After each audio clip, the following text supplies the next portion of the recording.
I drown, sea and ocean, just a stone left unturned. My need is deep, wide in this ocean, feel it pure, the fire burns on. It can be love, everlasting, and it will lead eternally. Only to see without ever asking. I'm just curious.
think, I guess. Yeah.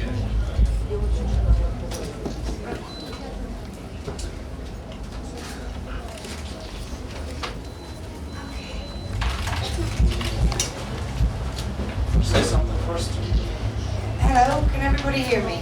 Yes. Thank you so much for waiting. I'm sorry I was having my dinner. It took some time to be cooked. First question. Yeah. Róisín, you just played an absolutely incredible set. I'm from Channel B Australia. I just wanted to know what you think makes Sziget so different to every other festival, and why you think Australians should come to this festival. Do Australians come? Are they? Well, I'm here. You're here, yeah. Well, it's fabulous. I mean, I love coming to kind of to Hungary anyway, really, because just really like the crowds here and I like the energy in the place, and it feels a very kind of energetic country full of kind of forward motion, and then seeing that you feel that with young people, and it's fantastic. Next question. Can I get a mic? Yep. Because I need a mic. Oh, Put it in. Thanks. Thanks. It's A Media Production Belgrade, You're not Serbia. any louder now. Okay. It's A Media Production Belgrade, Serbia now. Yes. Yeah. You were performing at Exit Festival with Moloko, and a year ago as yourself. Which concert do you prefer? Which one was better in your opinion? I can't. Did we play X? Did I play X Yeah, with yeah. Ruby Blue? Yeah. Really? Yeah.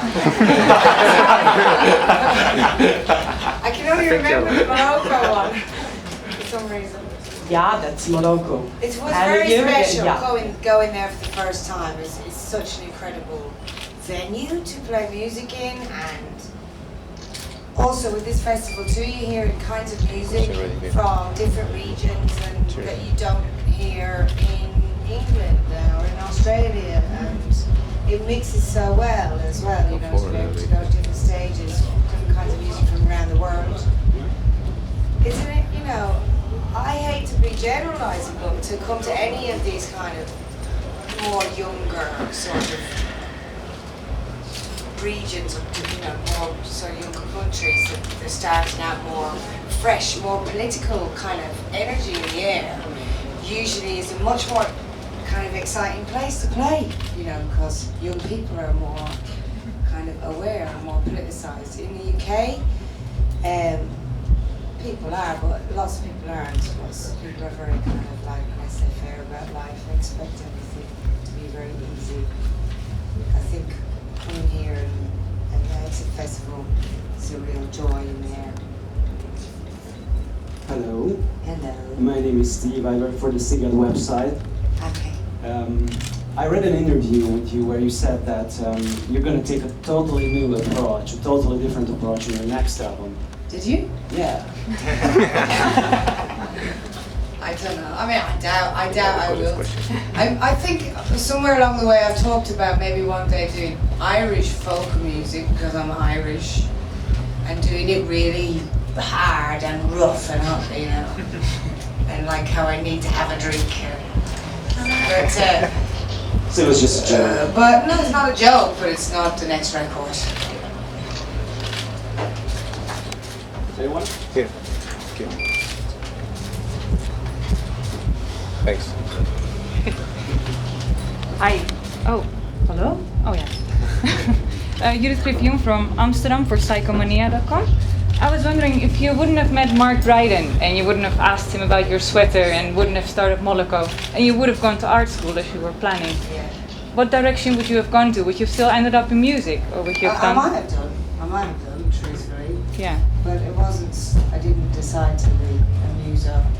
It became just my life as part of a relationship, just having fun in his studio. He had a studio, we made stupid little tracks for, like, really just for ourselves. And then his manager, who actually I met like 2 days ago again after so many years, and I haven't seen him, but the guy who managed Mark at the time, he managed Moloko for a little while, and he brought the tapes to London without us knowing.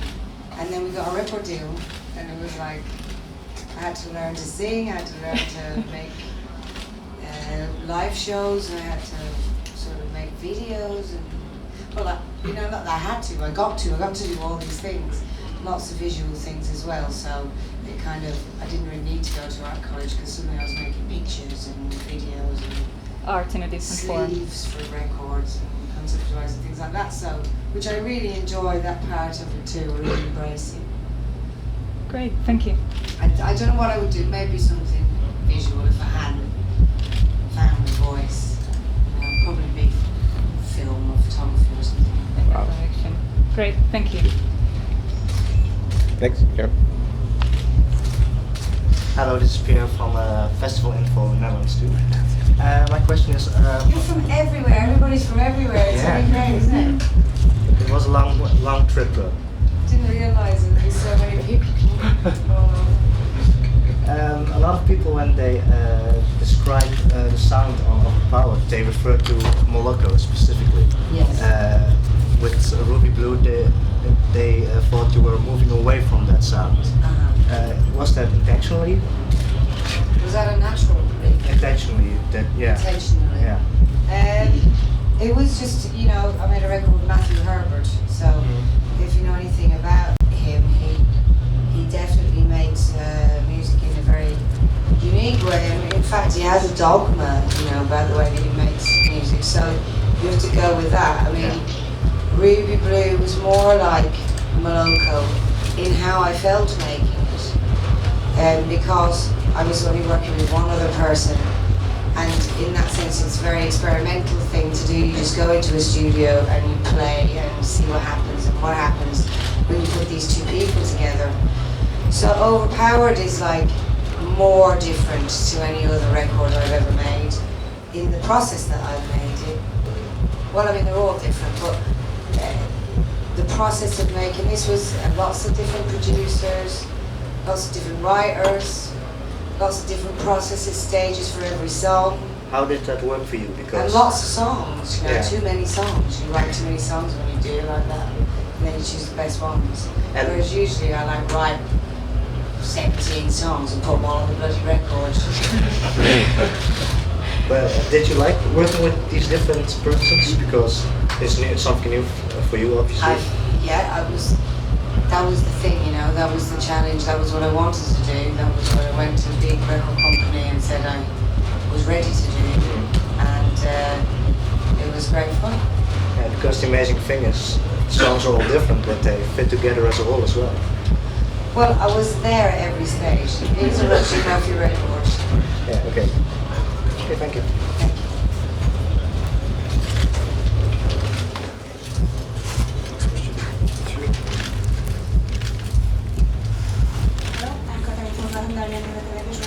Bulgarian. Finally. And I would like to ask you, what is the responsibility of a female icon on stage? Responsibility.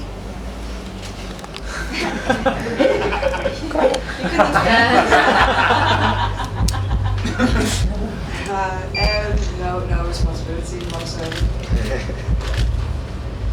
It's kind of a fun, you know, for me, it's a bit like doing yoga for healthy people, you know. It's a bit like, it's a clarity, you know, when I'm on stage and it's good and I'm enjoying it. When it's really good, it's very, the feeling is being very clear, like that the world is right. That's all, like it's not a big ego trip, it's not all the things that people ask you that it is. When it's good, it's just clarity, that's what it is. Because you're in step, you're in time, you're singing, you're not thinking, you're not remembering, you're not having to remember words, you're not having, it's just coming. And there's like, that's the only kind of really healthy thing I do, to be honest.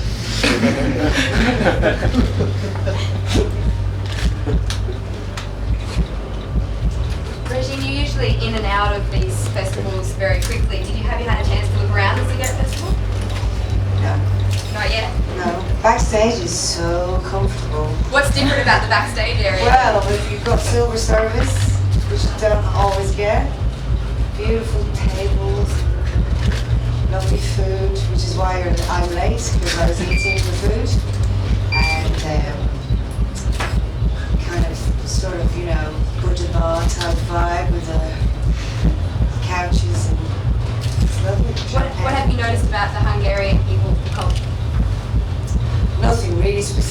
honestly are coming to kind of more central and eastern parts of Europe, and you do, as I said, notice a kind of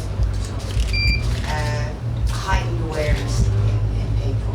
People are like more alive. Hello, I'm from Hungary too, from a Hungarian website. And my question is about your outfits. Do you get to pick your outfits, or do you have a personal stylist, or are there designers staying in line to support, to give you the nice stuff? Well, I'm very lucky, and lots of people give me lots of lovely things.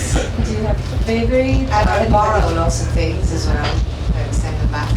Put your name on anybody, or is there?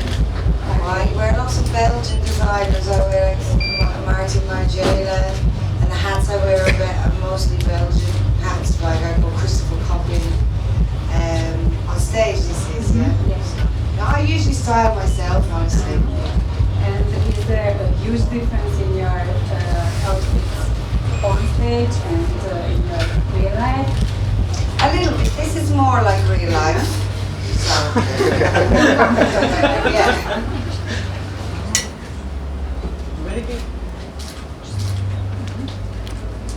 Will you be cruising down the festival tomorrow or tonight? Will I? Going around to see the Tonight festival? I'm going to go and have a little look at what's the fuss about REM. That's what I want to They're quite good at it. know. Apparently. Okay. Responsibility was just mentioned, and you showed. Is that a new injury you have?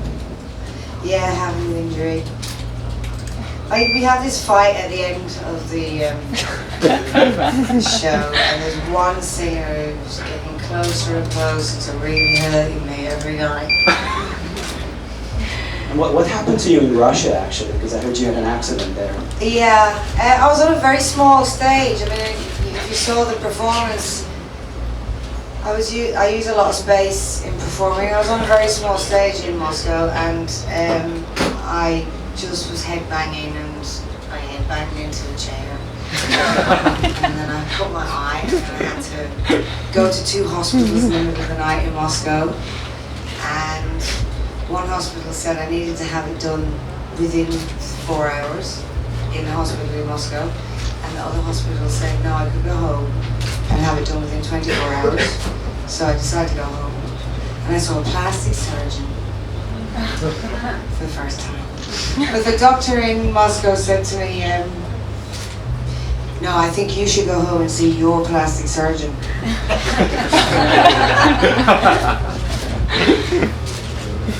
Anyone? Róisín, we're filming a show for Australia called Before 30. Do you think a crazy festival like this is something that the young people should come and do before they turn 30? Yeah, I think, yeah, they should. But I mean, you don't need to encourage Australians to travel the world, do you? Well, no, not too I many mean, I people don't have mean that heard- badly. I mean, they do, don't They they? do. They love to get around. But the Bit Sziget like the Festival, Irish. True, but Yeah. the Sziget Festival isn't that well known yet in Australia. So Right, okay. But it's going to be. it will- Do you think you can be as successful, well-known or popular as a solo artist as you were in Morocco? Or do you fear that you're going that way, you're there, or you're in the past? So, I really don't honestly think of it like that. Every record I make is a huge challenge to me, creatively. Every time I put a band together to bring that in to make a performance is a massive challenge. And I feel like I've made great steps in everything, everything that I've done, I've learned more. And that's the primary goal for me, is just to continue doing that. That's the journey. So we'll see where it leads. Well, we wish you as much or even more success. Thank you. Right, can I go? Last question? Okay. Last one. Babylon. Jai from Mariv, Israel. Don't know if you know, you have a lot of fans in Israel. Yeah. Is there any chance we can see you there? Oh, I'd love to come again. Yeah, we did go there, played there with Faithless. Yeah. Wonderful it was, really enjoyed it. Okay. So, Something to handle. yes, Thanks. thank you. Thank you. Thanks. Bye. Thank you, Rosie. Enjoy the rest of your show. Je bent er.